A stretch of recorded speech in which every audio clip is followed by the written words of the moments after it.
let's record this bad boy. And let's jump into some trash. So, unlike most classes, I actually have a interesting title today. Like it's not just like climate change or community ecology. It's actually an interesting title, and I hope it's one that you're like, ooh, I want to know more about this. And it's called Suicidal Cats and the Problem of Waste. So I can imagine that the suicidal cats part is probably the more interesting of the parts here. But we're going to start off with the picture of our friend here, the Mad Hatter, and it might seem like an odd way to start a lecture about suicidal cats, but I will tell you the whole lecture isn't about suicidal cats, thankfully. But we'll start off with the picture of the Mad Hatter, and I promise you'll understand by the end of this little section about suicidal cats why I started with the Mad Hatter. So keep Mad Hatter in mind when you're going through this first part with me. So we're going to talk about the curious case of Minamata. So Minamata is a city located in the Kunamoto uh, area of Japan. So it's facing towards China, if I'm not mistaken. So it's like southwestern corner. I'm not mistaken. I'm not exactly the most up to date on my Japanese geography, but that's what if I'm remembering correctly. It's like the southwest corner. Sorry. And so 1900s, early 1900s, Minamata was primarily an impoverished fishing village. It's a town that relied on fishing for pretty much all of its sustenance, all of its economic activity. So pretty heavily reliant on that sea just outside of Minamata and the bay in general. Now, as most things happen, corporations moved in, industry came in. And so in the 1908, the Chiso Corporation opened up a chemical factory in Minamata. And originally they started producing fertilizer, as many, factories do. But they eventually branched out into producing acetaldehyde. Now that sounds like a scary name, and I think that's a fair that's a fair assumption of what acetaldehyde is. But it's a building compound to build plastics, glues, industrial things that we need in the modern times. So uh, I think the setup of this is pretty clear what's going to happen, right? Bad stuff's going to happen because they're producing something that's particularly very toxic. But 1932, the Chiso Corporation was producing 210 tons of acetaldehyde per year. Fast forward about 20 years, they're producing 6,000 tons of acetaldehyde per year. So a significant jump in a very short period of time, right? They're going, what is it, 30 times production in 20 years, basically. So it's a pretty big jump. Now, while you're making acetaldehyde, one of the not one of the byproducts, but one of the sort of ingredients to help make acetaldehyde is mercury. And mercury, as you can see here, it's kind of a cool liquid. They used to use it in thermometers. It's liquid at room temperature. It's kind of fun to play with. But mercury, as I'm sure you guys all know, is dangerous. And mercury has varying levels of dangerousness to it. It ranges from super lethal to, you don't have to worry about it too much unless you drink a bunch of it. So it has that sort of range. As with most chemicals, there's generally like a range of like, hey, no big deal, to, oh damn, it's gonna kill you. So one of the things that happen when you use mercury in manufacturing is it ultimately gets out, and when mercury gets out, it it gets into the environment, and every part of your environment has microbes in it. And mercury is particularly very toxic to microbes, no matter what sort of flavor the mercury comes in. I mean flavor as in like, chemical composition, not like it comes in bubblegum flavor or something like that. But mercury is pretty toxic to microbes. So microbes have this metabolic process where they methylate the mercury. Now, that's just a fancy way of saying they just tacked on something to it. And by tacking something onto this mercury, they convert it into methyl mercury. And this does two things for the microbe. It makes it, they get a little bit of energy out of it, which is good if you're a microbe. But what it does really is it makes the mercury more soluble, makes it easier for the microbe to essentially spit it out of its cell. So microbes are doing this to save themselves. Now, the reality of methyl mercury relative to just say elemental mercury, what you see here, is methylmercury is extremely toxic. So regular mercury, toxic, but not super toxic. Methylmercury, hypertoxic. So these microbes are changing this, harmful but not so harmful mercury into a very, very harmful type of mercury. Now, I just want to take just a quick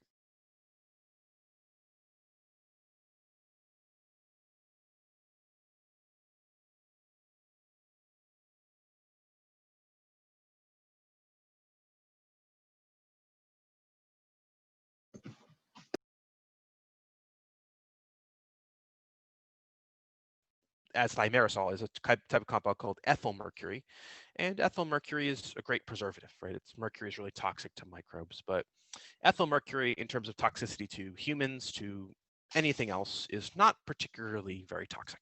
So mercury, as I mentioned, has this sort of span of methyl mercury being very, very toxic, elemental mercury being a little bit toxic, but not too worried about. And then something like ethyl mercury, which has very, very, very low toxicity, which is why they use it in vaccines, or at least they used to use it in vaccines. So the mercury in vaccines is a-okay for consumption. Just as a note, we're talking about mercury. I'm a microbiologist. Figured I'd just make a mention of that. So that's our mercury. Now, sort of ramping up, right? 1951, 6,000 tons. By 1955, things kind of start to go funky, and they go a little strange in Minamata.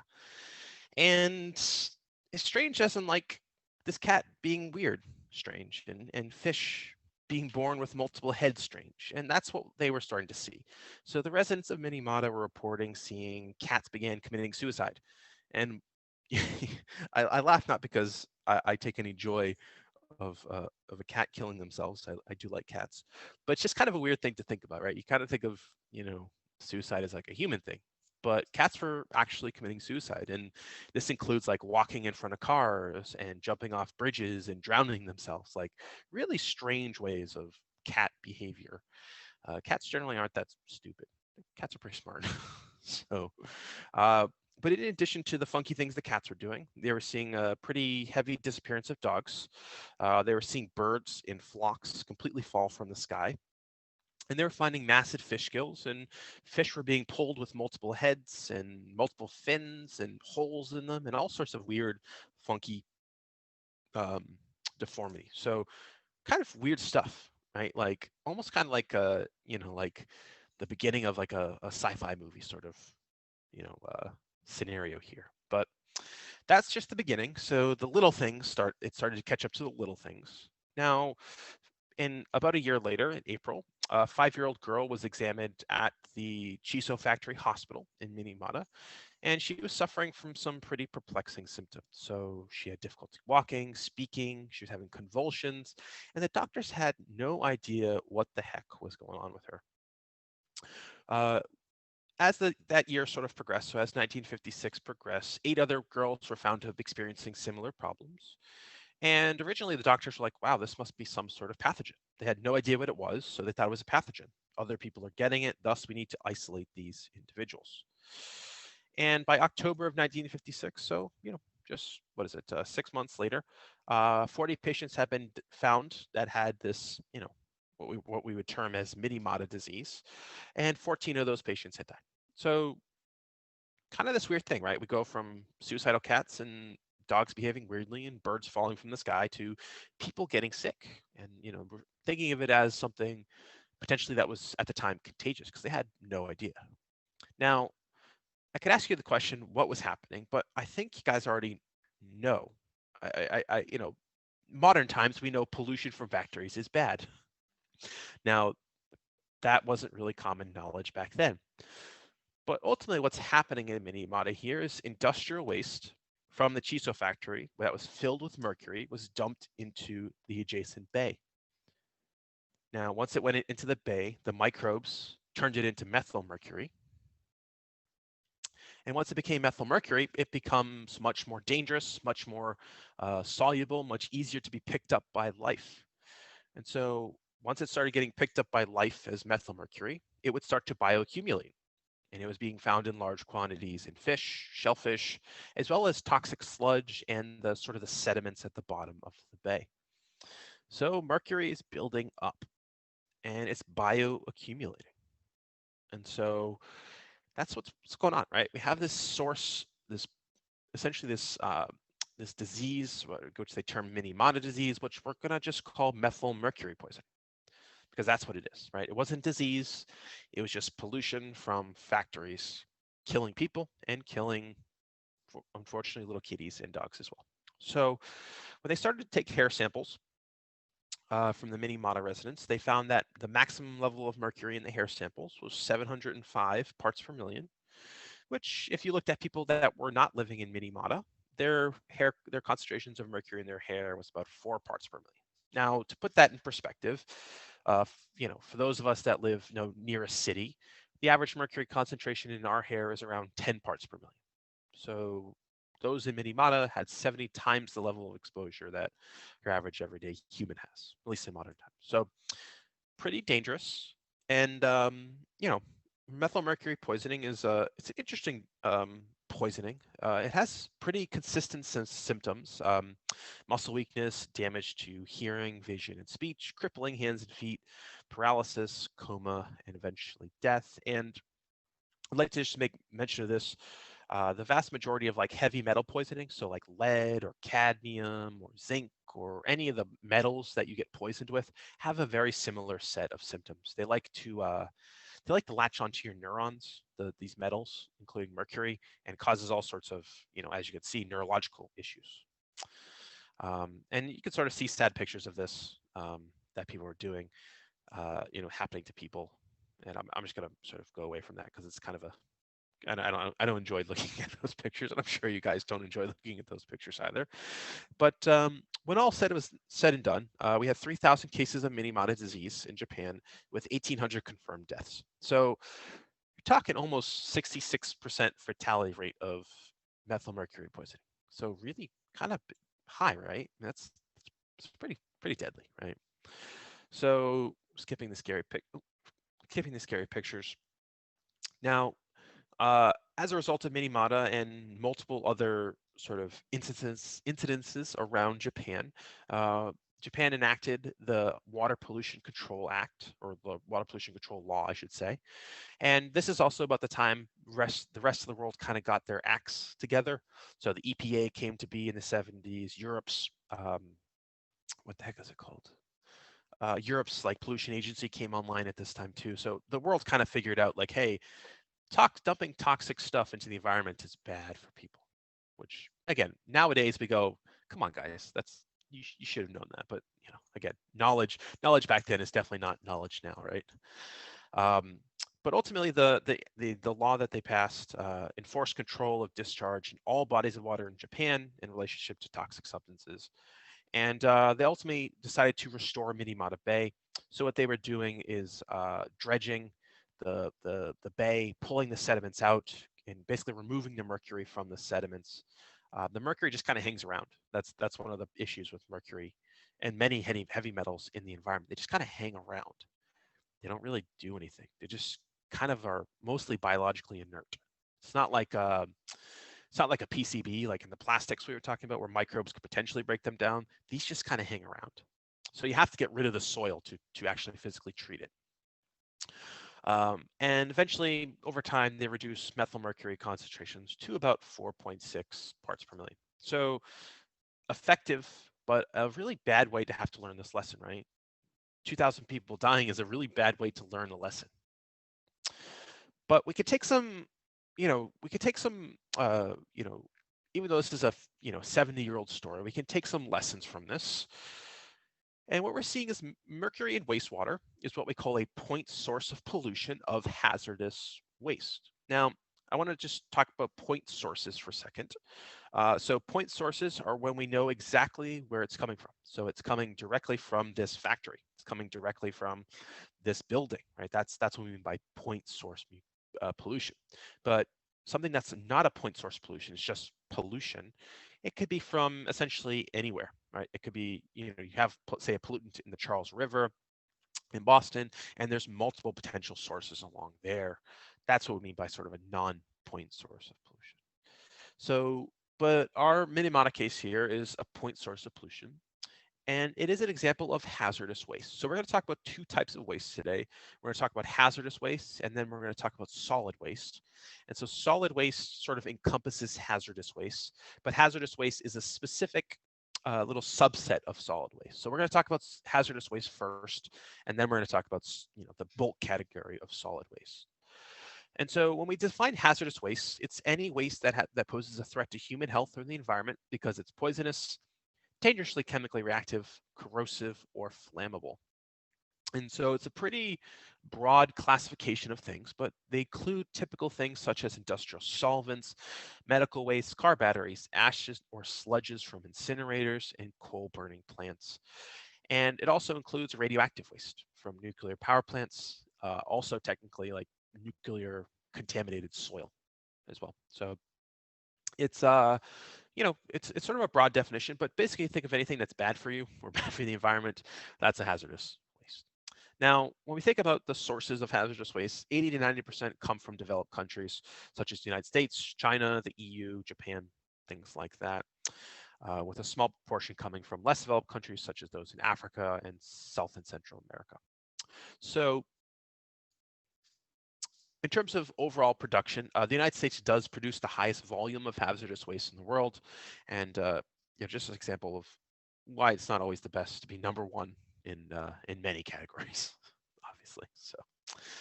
So back to where we started. So I gave you a picture of the Mad Hatter. Oh so fun, Alice in Wonderland character. Now, Mad as a Hatter and the Mad Hatter gets its name from an old colloquial English phrase to describe anyone suffering from insanity. And you could ask yourself, well, why is that? Well, the reality is when people used to make hats, they used to use mercury to make them softer. Now, based on what you know from Minamata, I think you could piece together what was happening here is that the people that were making hats, i.e. the hatters, would inevitably breathe in or ingest mercury, get mercury poisoning, and as you saw with Minamata, it has all sorts of neurological effects, including potentially insanity, i.e. suicidal cats. So when you say someone is mad as a hatter, you're basically just saying they're insane because mercury. So if you ever wonder where the Mad Hatter got his name, or where Mad as a Hatter come from, or has come from, I should say, it's because of olden times where we used to poison ourselves, readily with mercury. Though mercury has an interesting history of being used as a remedy, stupidly, of course. But there's a pretty long history of people using mercury as like a form of medicine. Again, stupidly. People back in the old days were really kind of stupid. I always, as a microbiologist, I always laugh at reading some of the historical things that we used to do to treat diseases and stuff like that, and they're just out of this, just completely nonsensical with modern everyday knowledge. But I'm done picking on the past. Let's move on to how we get rid of hazardous waste. So there are some ways that we can get rid of hazardous waste in a meaningful way. And so the first is bioremediation, where we use bacteria or enzymes derived from bacteria to break down hazardous substance. So you can see in this, in this example here, you got a happy bacteria. It looks so happy eating its hazardous waste, such as oil, and its microbe is digesting it and getting rid of the toxic substance here. So that's what we mean by bioremediation. The microbe, as a note, would not be very happy doing this. It's not a particularly fun thing for the microbes to do. It's not like it's not like eating sugar. It's like eating it's like picture like eating a pine cone, and that would be the analogy for microbes eating up hazardous waste. Commonly, we also use what's called phytoremediation. This is where plants and algae, i.e. the bottom of the food chain, remove contaminants from the soil and water. They basically act as what we call pollution sponges. They basically absorb all this material, this hazardous waste, into their tissues. They lock it up in their tissues, preventing it from getting elsewhere. The vast majority of, well, I shouldn't say the vast majority, a lot of hazardous waste actually isn't toxic to plants, so they could pick it up with no sort of ill effects on their biology. Whereas if we try to pick it up, we'd be kind of toast. And then one other way we have, well, certainly not the last way we have, but another, I think, a really cool way is a way developed by the Um, United States Navy, the military is always getting awesome technology, but they use this process called plasma gasification, um, where they produce a really high temperature to vaporize trash. So basically, you could take like a room full of trash and vaporize it down into basically like like a 5-gallon bucket. So they basically reduce the volume of waste by 99%. They make it into a synthetic gaseous fuel, and they basically keep all the toxic stuff in one tiny little place so they can safely dispose of it. So there are some ways to get rid of it. Bioremediation and phytoremediation are probably the most environmentally friendly ways, but plasma gasification is pretty cool as a thing. If you haven't watched the Plastic Ocean documentary on Netflix, they talk about this in that documentary. It's really cool. I recommend you watch this if you haven't watched it already. So those are the first three. Let's talk about the next couple. So the next one, we have physical methods where we use filters to remove harmful solids.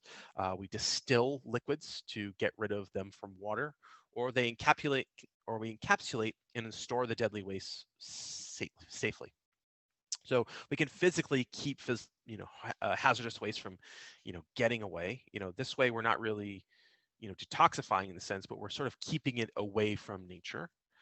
And the other way we can do, which is much more of a detoxification method, is by using chemical methods to convert it to a less harmful or a harmless chemical substance. So two ways, one's more of like a storing it away, and the other one's actually like trying to make it physically less toxic with fancy chemistry, which is actually a pretty cool area of chemistry.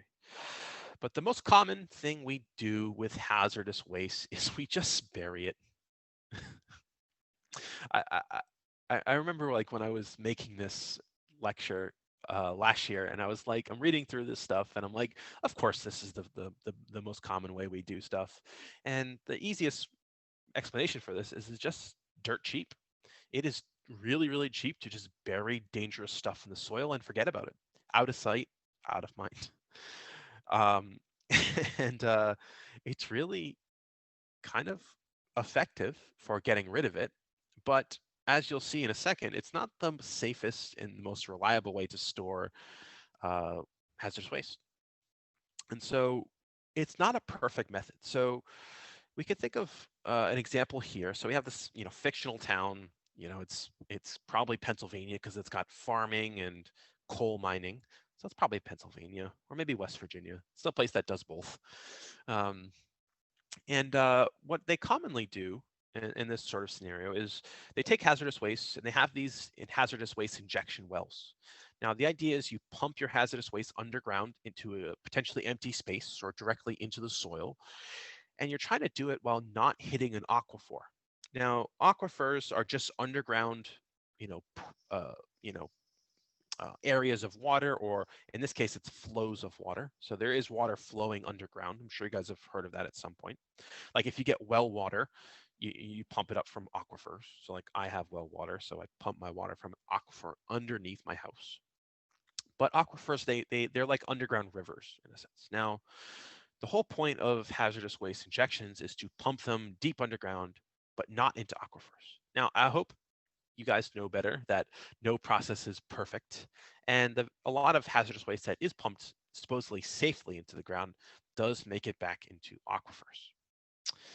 And once it makes it to aquifers, well, it makes it into agricultural lands, it makes it into your house, right? It makes it everywhere. So clearly not a perfect way to store things, but a very effective and very cheap way. So pumping them down is another way. You can also just bury it. You can just dig a hole and dump a bunch of toxic waste in there and bury it out of sight, out of mind. So again, not the best way to do it, but certainly a cheap way of doing it. Now, if you're not going to bury it, the other common thing people do is create what are called surface impoundments. And these are just, as you can see, they're just pools of just pools. They're dug near the site of wherever the factory is or whatever. Sometimes they're lined, so about 30% of the times they get these double plastic linings that's designed to prevent whatever toxic stuff is in here from seeping into the soil, and as you noticed from the previous slide, to get into an aquifer. But as my slide tells you, 70% of surface impoundments are not actually lined, which means that whatever toxic substances get in here seep into the soil and potentially get elsewhere besides these surface impoundments. Now, the other issue with surface impoundments is they're typically uncovered. And so if they're not covered, you typically concentrate a lot of toxins down at the bottom. And as you do that, as more and more evaporation occurs, you'll start to evaporate the toxins, if they are capable of being evaporated, that is. And those will go into the air, and once they're in the air, they can get anywhere. And the other big issue with these surface impoundments is actually overflow. And so when there's storm water, if this was near the ocean, maybe if there's a hurricane, storms come over and they wash in and they take these out, right? They just take all the pollutants and they move it somewhere else. And we actually had this problem during Hurricane Harvey that smacked Houston a couple years ago. They had many instances of this, and Hurricane Harvey comes through, picks up those toxins, and pulls them out into the ocean, puts them into people's backyards, puts them everywhere. So clearly not an effective way to store things, but again, like burying things, a very cheap way to store things.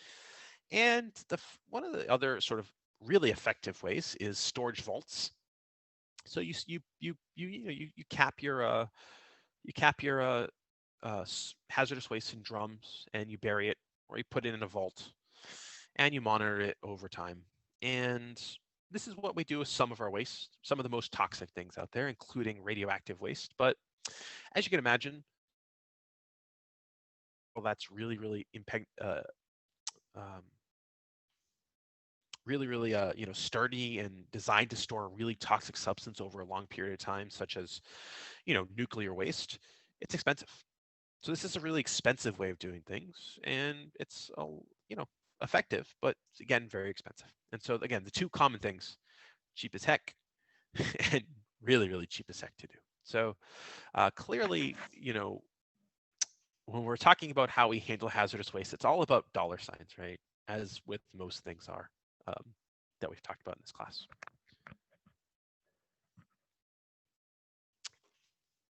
Now, we can actually physically start to look at how some of these waste sites are spread out. And so this is just Massachusetts, from our friends at Boston University. And so they have a Superfund research program there, which I did not know until I found this picture a couple of years ago. And we have a couple different things here. Boston is obviously here, Bentley is somewhere over here, and we have a bunch of different sites. So red is our natural priority sites. These are what we call our Superfund sites, and they're spread everywhere. Now, a Superfund site is just basically a large area that's been contaminated through some industrial process. So, you can think of something like a old coal mine, an old textile factory, any number of things can be a Superfund site, but it's basically just a piece of land that is heavily contaminated with something that is hazardous. So that's red. There's 36 of them spread throughout Massachusetts. And so Massachusetts isn't a particularly industrialized area, at least not anymore. But you can imagine what this would look like, a map of, say, Ohio or parts of Michigan where it's heavily industrialized, or Pennsylvania. That'd be a good one too. We have in blue, which there's 1,000 dots on this map, which are hazardous waste generators. So these are basically places that are typically like manufacturing. They're producing things like oil, solvents, things like that. And clearly they're a potential source for hazardous waste to the environment. We have 7 black diamonds on here. These are solid waste incinerators, so burning solid waste. And then we have a couple other things. So we have, a peachy color, orangey, and red, which are hazardous waste sites. So these are typically what we call brownfield sites. And basically, these are small sites that are locally contaminated. And they're just small areas. So you can think of like an old gas station. So like when you have a gas station, when they put a new tank in, or they are putting gas into a tank, those sometimes leak. And so they leach hazardous gas out there. Gas is really toxic, just as a note. And it causes a contaminated site, like a small site. And so we have a small contaminated site, which is what we call a brownfield.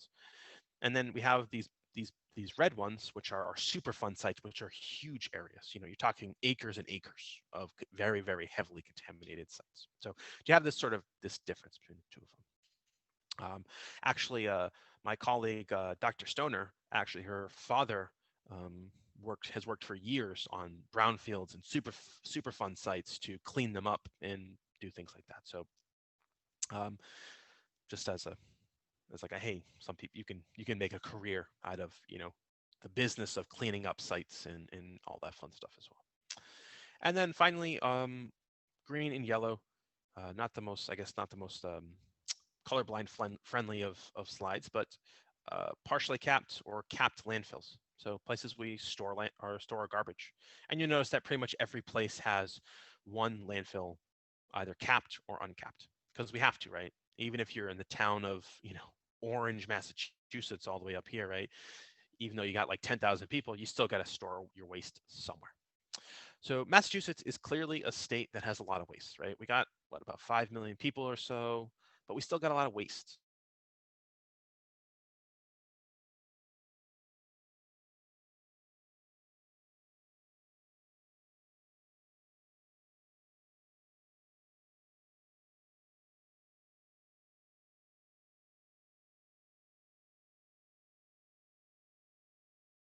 Less area of the country, like how much hazardous waste we actually produce. So, but the question we can ask ourselves is, what the heck do we do with our hazardous waste, right? What can you do? What can I do? Well, ultimately, when we're thinking about this, it's really through a sustainability lens, right? Produce less hazardous waste. That's the easiest thing, right? Sustainability is all about prevention and reduction of exploitation of the environment, right? And that's sort of the best way you can handle hazardous waste. Just produce less of it. And if you have to produce it, convert as much of it as possible to less hazardous or completely non-hazardous substances. And whatever you can't do to make it less hazardous, put the rest of it in long-term safe storage. And that's the reality of hazardous waste. Can't really like detoxify it mostly. You could just kind of store it away. That's sort of the reality of toxic waste. Now, when we think about sort of the flow chart of how we handle hazardous waste, again, it's produce less, and that's the key. If we could produce less, reuse more of our hazardous waste potentially, or convert it to less toxic substances, that means we're going to be taking less and producing less. So it's really important thing. So for instance, Denmark does this.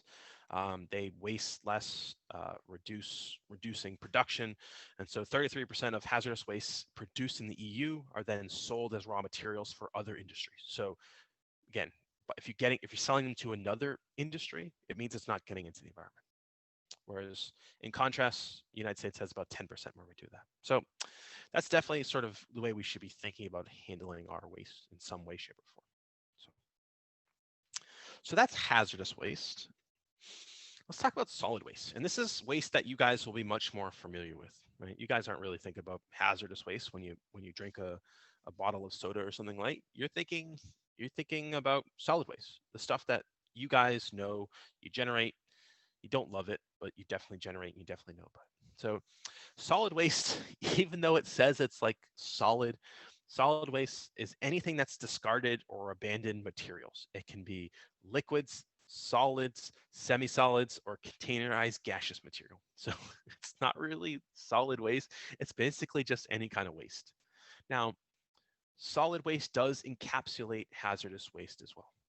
So just as a note, most hazardous waste is typically solid waste, but most solid waste isn't hazardous. Now, what we're thinking about for solid waste can be industrial solid waste. It could be sludge from wastewater treatment plants. It could be raw sewage, anything else associated with sewage, i.e. pee and poo.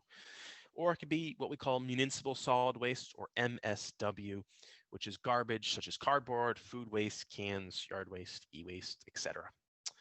And in terms of production of municipal solid waste. Again, this is another time where getting the gold medal is not the best thing, but the United States does lead the world in the production of municipal solid waste. We are number one. Again, another category it does not pay to be number one in. But from a sustainability avenue, solid waste, it contributes to pollution, but ultimately the production of solid waste puts us down the path of over-harvesting reusable resources, right? Over-harvesting fossil fuels, over-harvesting products from animals and plants and stuff like that. So municipal solid waste is directly sort of opposite to sustainability. Now, if we think about sort of how nature works, natural environments are zero waste. And what do I mean by that? Well, something gets eaten by something else, right? If something dies, it just doesn't sit there, right? Something else comes along and eats it, whether it's something big or whether it's like a microorganism. But there's always this recycling going on in nature, which is, again, direct in contrast to solid waste, which just kind of just sits there. It really does, just kind of sits there. So this is our friend solid waste. Let's talk numbers here. So I mentioned the United States is number one, America, but we're not just number one in total waste, we're the number of per capita. And so this is one of those cases where, again, it's not the greatest to be number one, but you can also see the sort of per capita thing is directly tied to climate change, right? We were number one per capita of greenhouse gases produced. We weren't number one overall production, but we're number one in per capita. So our wastefulness, i.e. producing a lot of waste, and our production of greenhouse gases are tied together. And as you'll see, greenhouse gases are directly tied to your waste as well. Remember, food waste, which is one of the biggest sources of greenhouse gases, is a type of solid waste. So climate change and being very wasteful are tied hand in hand. And the United States, again, is definitely leading the way in a per capita measure here. Now, globally, 25% of our solid waste is produced just by the United States. 98.5% of that is from industrial solid waste, with 1.5% of that being municipal solid waste.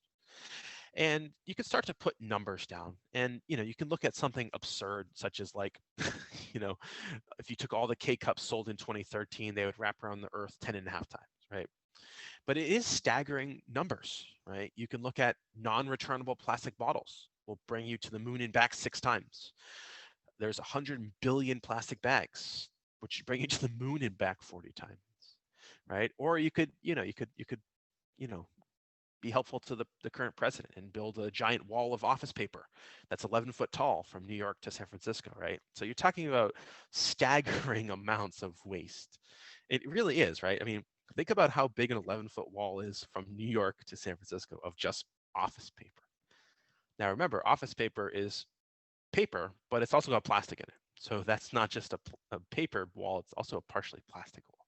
So clearly a huge amount, right? And I don't always like to say things in these terms, but it's kind of hard to get a grasp on how much waste we actually produce without talking about crazy numbers like this. So one of the ways that waste gets out into the world, so outside of our landfills and stuff like that, is actually just outdated infrastructure. And so one of the most common things we see is sewage. Sewage is a really common type of waste that easily gets out. And so older cities like Boston, like New York, anywhere up and down the eastern seaboard, Charleston, South Carolina, so on and so forth. They have older sewage systems, right? Because we've been here for a while. Now, these systems weren't designed with like, 150,000 plus people are going to live here, right? They were designed for smaller groups of people.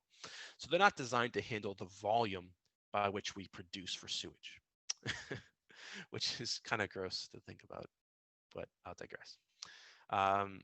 And so one of the ways that was sort of developed to get around this idea of, well, what happens when the system gets overloaded is these combined sewage outflows or CSOs. Now, you can look at a map of the Neponset, the Charles, and the Mystic River coming into Boston and eventually the harbor. And you'll notice you have a bunch of blue dots here, which are CSOs that are open, so currently active, and yellow ones are CSOs but closed. And you notice there's a lot of them, right? And now, as I mentioned, there's basically one giant sewage pipe that handles most of Boston's waste. It goes basically towards the harbor. But what these sewage outflows are designed to do is, well, if the system gets hit with too much stuff, and that stuff can be the form of like there's a lot of people going to the bathroom at one time, or we have a big rain event or a big snow melt or something like that that overloads our sewage systems with liquids. And so what these CSOs do is they basically act as like like pressure release valves. They basically release sewage, your poops and your pees, directly out into the environment, which is gross to think about, right? But that's just sort of how the system was designed back in the day. It's outdated, right? But that's how it was designed, which is kind of gross because, I last summer I went kayaking all along the Charles River for a day, and you can see some of these CSOs still. You can see where they come out into the Charles River even nowadays, and it's kind of gross to think about it. Like you're paddling, you're touching the water, and oh, there's probably human crap in that water from the previous rainstorm. But that's just again an outdated infrastructure putting solid waste into your backyard, putting it into our waterways. So that's sewage. Again, it's outdated infrastructure or just infrastructure we have not able to handle the capacity by which we have. And you can imagine like, a big city like Boston that grows and grows and grows year after year after year, that if they don't update their infrastructure, it's going to become a bigger problem going forward. So that's sewage, the gross part. The next is electronic waste, which is as you'll see in a little bit, it's the sad part. And so this is electronic waste or e-waste, just discarded electronic devices.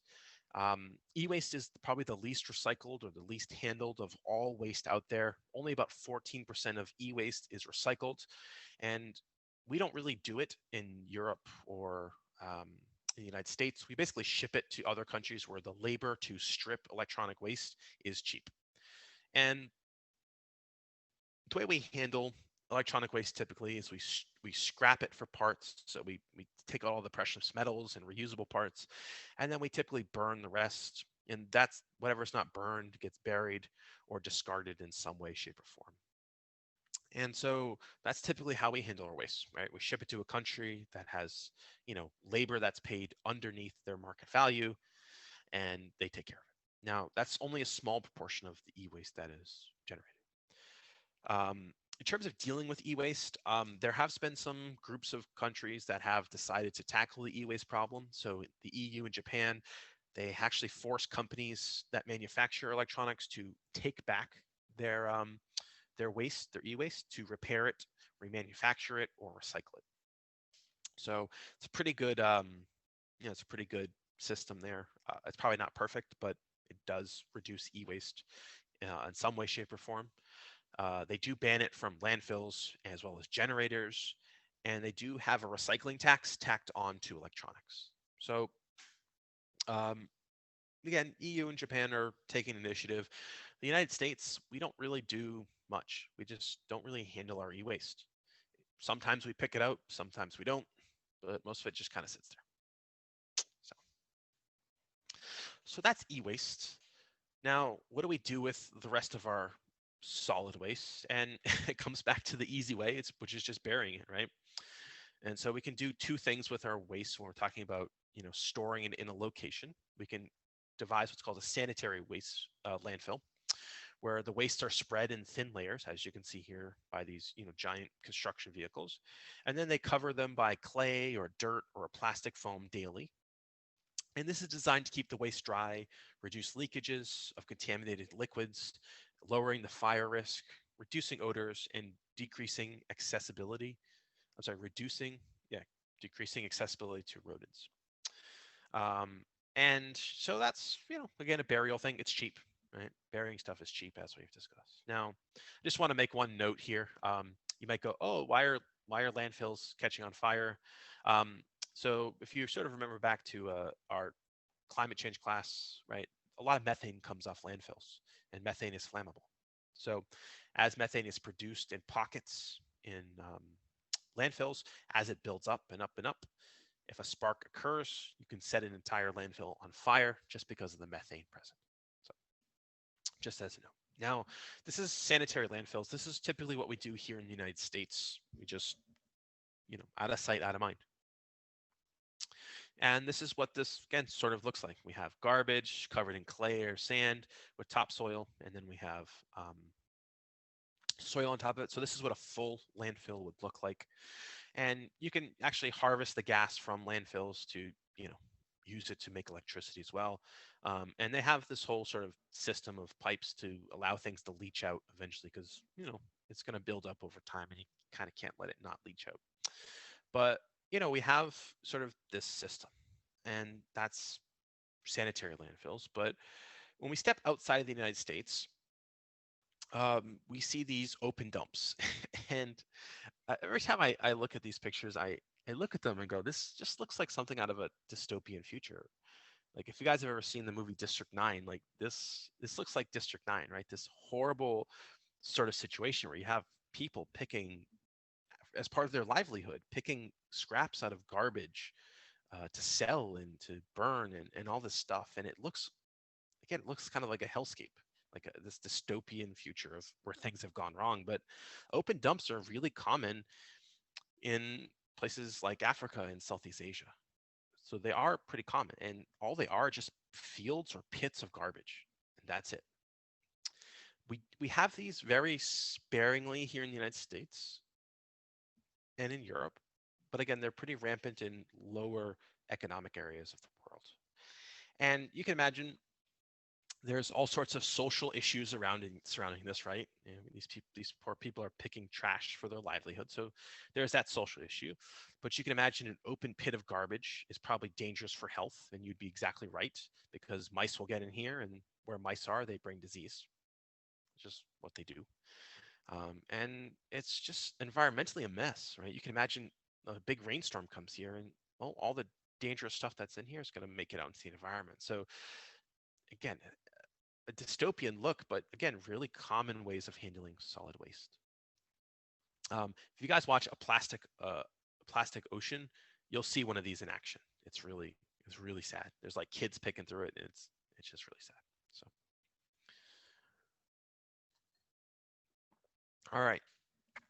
Now, if you're not going to bury your waste or leave it open, you can burn it. And so there are what we call waste to energy incinerators. They burn trash, they make steam to heat spaces or produce electricity. And so 9% of our municipal wastes are handled by burning it across the 115 waste to energy incinerators in the United States. They're more common in other countries, so these are pretty common in China.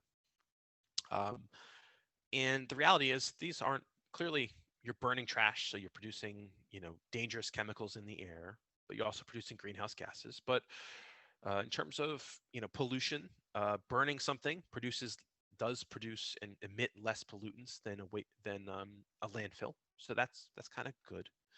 However, when you burn stuff, you produce toxic ash that has chemicals and all that fun stuff, which could potentially get out.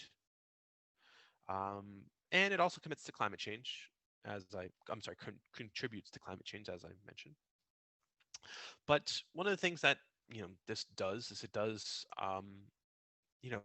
sort of push us away from recycling and reusing, because you take trash, and it doesn't matter what kind of trash it is, you burn it, and that gives you energy. So there's an incentive to burn everything and not to recycle. So pretty common way of doing things, but less bad than a landfill, still not great. And so all these ways of handling waste that we've discussed, what we currently do, breaking it down by numbers from the EPA, we bury about 67% of it. We recycle or compost about 23% of it. We burn 9% of it. We reuse 0.2%, and we reduce less than 0.1%. That's a kind of a depressing look at how we handle the waste here, which is, if we're trying to actually make this to be about sustainability, the way we handle our waste to be about sustainability, we should flip this triangle, or I guess this upside down pyramid, essentially upside down, right? We want reducing and reusing to be on top, with burying and incineration to be at the bottom. So where we're funnel. That was the word I was looking for here. We want to invert the funnel essentially. That doesn't make sense either, but we want to basically turn this on its head. So that burying is at the bottom and reducing and reusing is at the top. This is what we really should think about doing.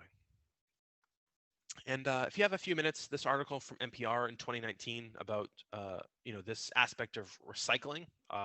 So as of right now, most of our recycling we ship overseas to handle.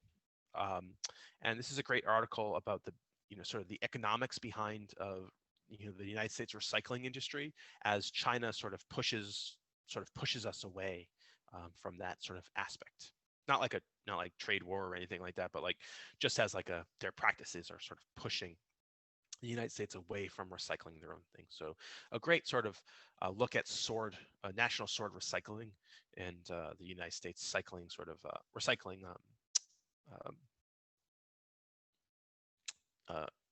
economics of United States recycling. Words are apparently not my thing today. So one potential other concern we should talk about with waste is this idea of recycling e-waste.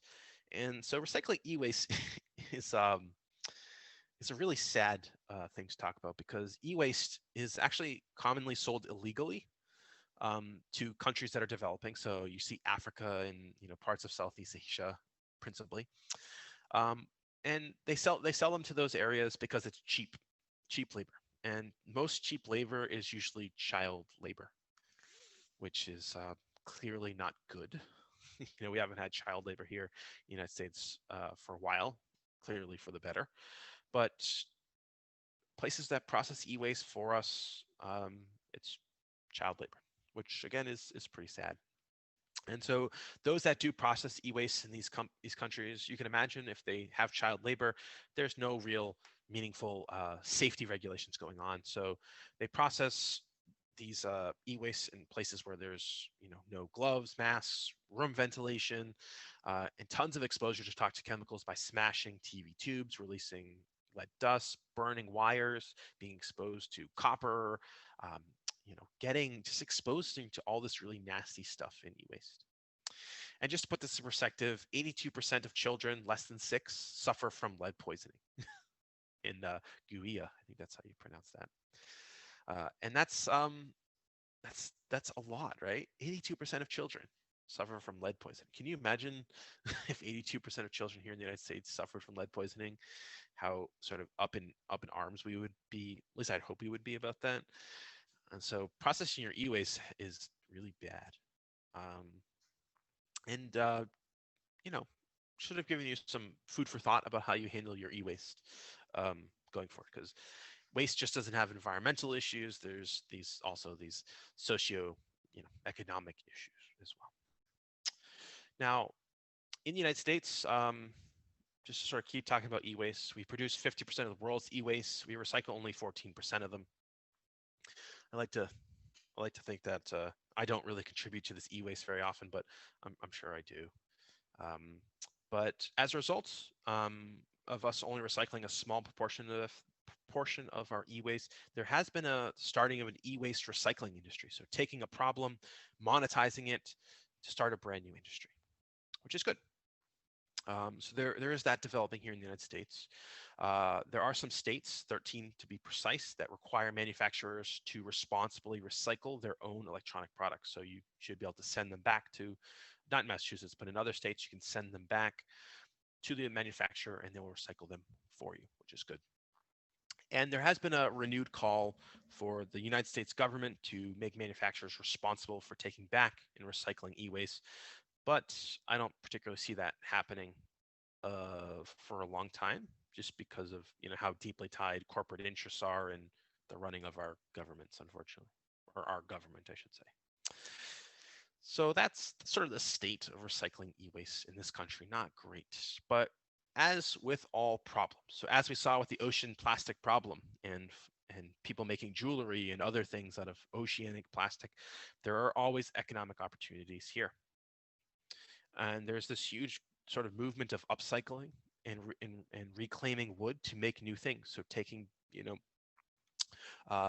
parts of old houses and things that people are going to throw away and essentially making them better, fixing them up to reuse them. So there are these economic opportunities. There's tons of businesses that take old wood from houses and make cool tables out of them. So there are economic opportunities surrounding it. But there's also economic opportunities for any individual by saving money, by reusing other people's things, going to yard sales to buy your next table, or going to thrift stores, or potentially, buying things off sites like OfferUp or Craigslist, things like that. So there are economic opportunities around reducing waste. There always is, right? If you have waste, someone can use it, right? I'm sure you guys have all heard, one man's trash is another man's treasure, right? That's the idea here. You can take trash, make it, better. Not like trash isn't like garbage bags, but like things that have some intrinsic value, like wood or electronics, things like that. So there are always economic opportunities to be had around this, around the sort of around our waste problem. And as as we're sort of seeing with as we discussed with plastic microplastics, if there's not really a good financial incentive to do it, it's kind of going to continue to be a problem. So if we can try to make a better system of recycling things, making buying things secondhand less taboo, it would certainly be the better way to reduce waste. Now, a better way of sort of tackling this problem, well, maybe not a better way, but like a more industrialized way of tackling this problem is via what we call an industrial ecosystem. So we could do a process called biomimicry. So basically do what nature is doing, i.e. no waste, and just applying it to our factories, applying it to our industries, so that when a business produces a waste, it's not just thrown away. It can be repurposed either by that business or sold to another business. So let's look at what this looks like naturally, right? We have, this African Serengeti here, right? There's a food web, right? Something is eating something, right? And there's no waste right here, right? There's no waste at all. Even if it's not eaten by something you can see, it's eaten by a microbe, which is then given to a plant, which is then given back into the system, right? So there's no waste here. Now, the idea here is you would develop an industrial ecosystem whereby you have, say, a power plant. It's generating electricity to power everyone's stuff.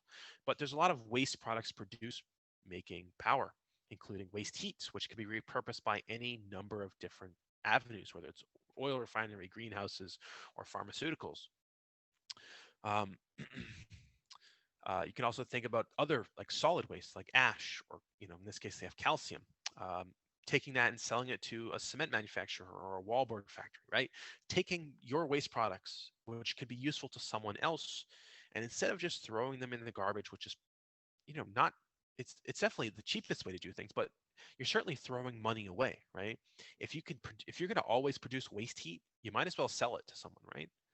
Or if you're going to produce ash, you might as well sell it to someone, because if you're just going to throw it away, there's a cost to throwing it away.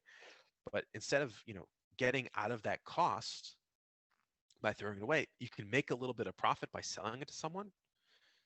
That's not bad, right? And so that's the idea here. Trying to be as zero waste as you can. Now, is this 100% possible? Absolutely not. Right? There's just some waste that we produce that just aren't going to be, passable in this type of environment. But that's the goal, right? To make things industrial. And ultimately, there is an economic benefit to creating this type of economy or this type of ecosystem for industry, right? It reduces the cost of managing solid waste, right? To throw waste away, there's all sorts of things surrounding it, whether it's controlling your pollution, complying with pollution regulations, or dealing with lawsuits that are associated with accidents or non-compliance with any type of regulation.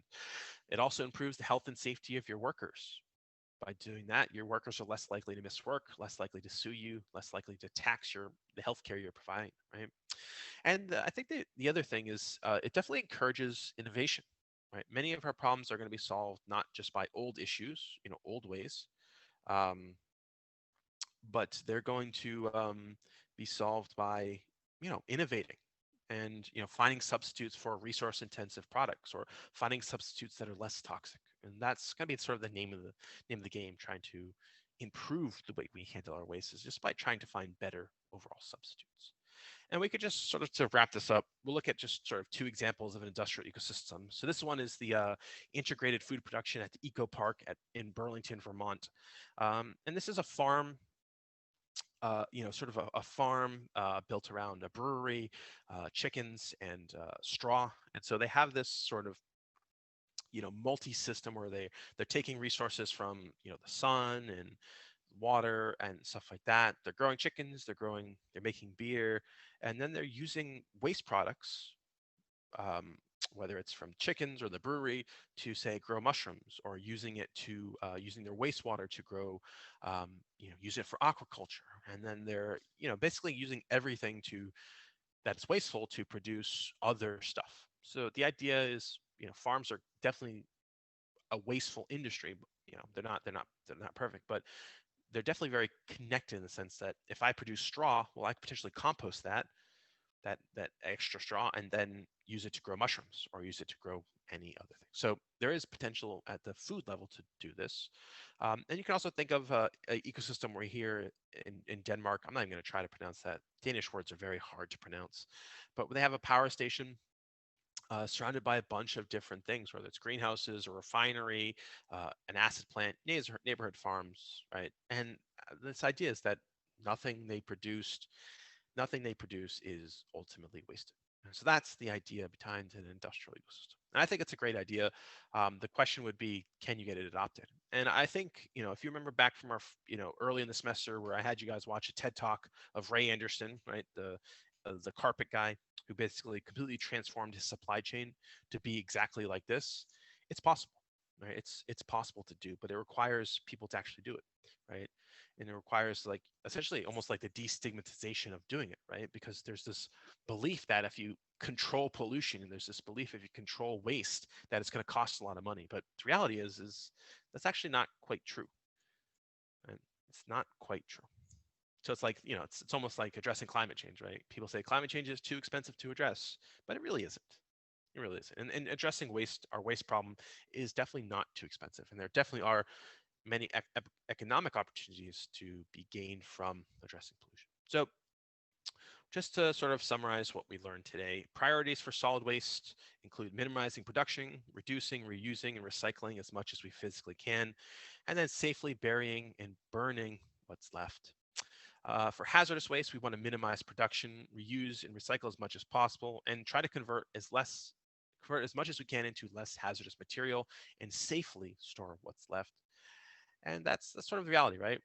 Reducing less, being more sustainable by how we produce things and how we eventually throw stuff away. And ultimately, solid wastes are wasted resources, right? They're wasted. If I take anything from the environment and I just throw it away and it just sits there forever and I'm not reusing it or repurposing it for some reason, that's just a waste. And that's how we get situations where we're overtaxing nature. But hazardous wastes are materials we want to avoid producing at all costs, right? Right now they're necessary because how am I going to get a computer, right? How are you guys going to do anything without hazardous waste? But we do need to push towards producing essentially no hazardous waste or finding substitutes for the things that produce hazardous waste. So that is all she wrote for our thing. So I'm just going to stop recording.